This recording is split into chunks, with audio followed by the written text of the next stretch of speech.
Good afternoon everyone. और देखिए अभी हमने ये छोटा सा वर्ब का एक नोट तैयार किया था जो वर्ब हम शब्द से बना है और जिसका अर्थ है एक शब्द। अब थोड़ा सा हम आगे डिटेल में देखते हैं। अब हमारा एक छोटा सा न्यू टॉपिक मतलब इसका ब्रीफ नोट तैयार कर रहे हैं हम, एक्टिव एंड पैसिव। देखिए आप सबको ही जैसे कि शब्द से ही हमें पता लग रहा है active and passive, active and passive voice करके हमारा जो है कि ये टॉपिक है। हर क्वेश्चन में इसमें से छोटे से भी एग्जाम में इसमें से एक या दो क्वेश्चन तो जरूर आ ही जाते हैं। देखिए मैं यहाँ पर एक सेंटेंस दे रही हूँ आपको, एक छोटा सा सेंटेंस दे रही हूँ और उस सेंटेंस में आपको क्या करना है, कंपेयर करना है। कंपेयर मीन्स तुलना करना है। हमें क्या करना है, कंपेयर मतलब तुलना करना है। ठीक है, देखो रमा हेल्प्स हरी, रमा हरी की हेल्प या सहायता करता है या करती है। हरी इज हेल्प्ड बाय रमा, हरी रमा के द्वारा सहायता किया गया या हरी की रमा के द्वारा सहायता किया गया। हम देखते हैं कि दोनों सेंटेंस एक ही हैं, दोनों सेंटेंस एक ही है। यह देखा जा रहा है कि दोनों वाक्य एक ही अर्थ को व्यक्त कर रहे हैं, दोनों वाक्य एक ही बात बता रहे हैं कि भाई जो रमा है उसकी सहायता कौन करता है, हरी करता है। हरी है वो किसके द्वारा सहायता किया जा रहा है या हरी की मदद किसके द्वारा की जा रही है, रमा के द्वारा की जा रही है। तो जो फर्स्ट सेंटेंस है वह क्या है कि क्रिया का यह रूप बता रहा है कि कर्ता स्वयं कोई काम करता है, कर्ता स्वयं कोई काम करता है। रमा हेल्प्स हरी, तो रमा खुद कार्य कर रही है ना, वो क्या कर रही है, हरी की हेल्प कर रही है। अब जो राम व्यक्ति है जो करता है, कोई काम करता है। ठीक है, अब जो है क्रिया कृतवाच्य एक्टिव वॉइस में है, तो यहाँ पर जो क्रिया है हेल्प्स वो कृतवाच्य है, कृतवाच्य में है यानी एक्टिव वॉइस। ये क्या है हमारा एक्टिव वॉइस। ठीक है, अब दूसरा जो है इसमें है क्रिया का वह रूप बताता है कि कर्ता के लिए कोई काम किया गया है। अब यहाँ पर जो रूप है हरी इज हेल्प्ड बाय राम, तो यहाँ कर्ता के लिए कोई कार्य किया गया है। क्या किया गया है, कर्ता के लिए कोई कार्य किया गया है, हरी के लिए कोई काम किया गया है। कर्ता यहाँ पर क्या है, हरी, हरी इज हेल्प्ड बाय रामा, तो यहाँ पर हरी के लिए कोई अर्थात कर्ता के लिए कोई कार्य किया गया है, तो यहाँ पर इज हेल्प्ड क्रियावाच्य ये क्या है, passive voice. Is helped, is helped क्या हो गया यहाँ पर हमारा पैसिव वॉइस।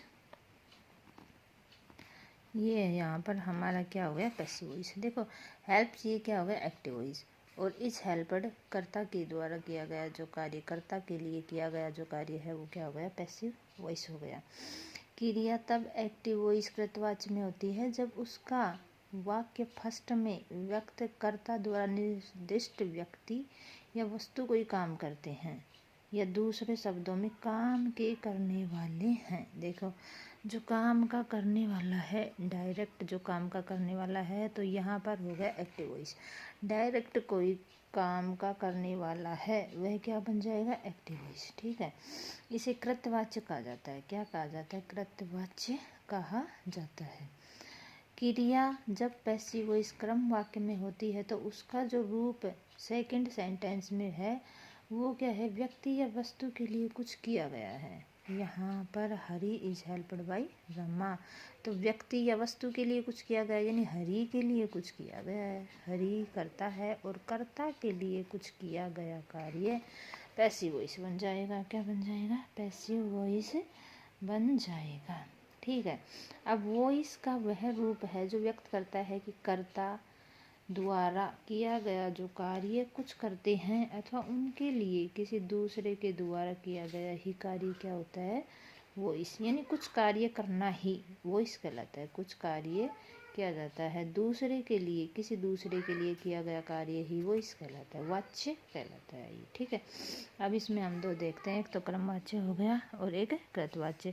हेल्प्स क्रिया कृतवाच्य है इसलिए एक्टिव वॉइस में है, इज हेल्प्ड क्रिया क्रमवाच्य में है इसलिए ये पैसिव वॉइस में। अब तक यही बात है बस।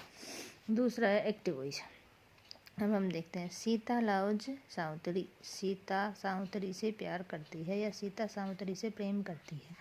Savitri is loved by Sita, Savitri Sita के द्वारा प्यार किया जाता है या सावित्री सीता के द्वारा प्रेम की जाती है। तो ये हमें सीधा पता रहा है यहाँ पर ये जो लाउड है ये क्या है, एक्टिव वॉइस में है, और इज लाउड हो जाएगा ये क्या है, पैसिव वॉइस में है। ठीक है, ये क्या होगा, पैसिव वॉइस, ये एक्टिव वॉइस, ये एक्टिव वॉइस है, इसका ये क्या कर दिया हमने, पैसिव वॉइस कर दिया। The peon opened the gate, gate किसके द्वारा खोला, इन्हें गेट किसने खोला, पियोन ने गेट खोला। The gate was opened by the peon, और गेट था वो पियोन के द्वारा खोला गया। बाई लगते ही पैसिव वॉइस हो गया, ये क्या हो गया, पैसिव वॉइस, और ओपनड द गेट ये हो गया, the peon opened the gate ये हो गया हमारा active voice. Who did this, who did this, और इसके आगे by whom was this done, यह किसने किया, यह किसके द्वारा किया गया। अब किसने किया, ये तो क्या हो जाएगा हमारा एक्टिव वॉइस, और by whom was this done, यह किसके द्वारा किया गया, ये हमारा हो गया पैसिव वॉइस। तो ये हमारा एक मेन छोटा सा ही वो था कि भाई हम जो बेस्ट नंबर पे आता है, जो कर्ता से कार्य करता है, वो क्या है, एक्टिव वॉइस होता है। और कर्ता के लिए किया जाने वाला कार्य, कर्ता के लिए किया गया कार्य किसी दूसरे के द्वारा किया जाता है तो वह पैसिव वॉइस बन जाता है। बस यही हमारा मेन एम है आज ही, इसे तो हम पैसिव वॉइस कहेंगे। कर्ता के लिए किया, कर्ता के द्वारा किया जाने वाला कार्य एक्टिव वॉइस होता है, और कर्ता के लिए किया जाने वाला कार्य पैसिव वॉइस कहलाता है। बस यही एक मेन बात थी यहाँ पर। तो इस प्रकार से ये छोटा सा एक्टिव और पैसिव था, इसके बारे में डिटेल से चर्चा बाद में करेंगे। तब तक के लिए thank you, take care, bye bye.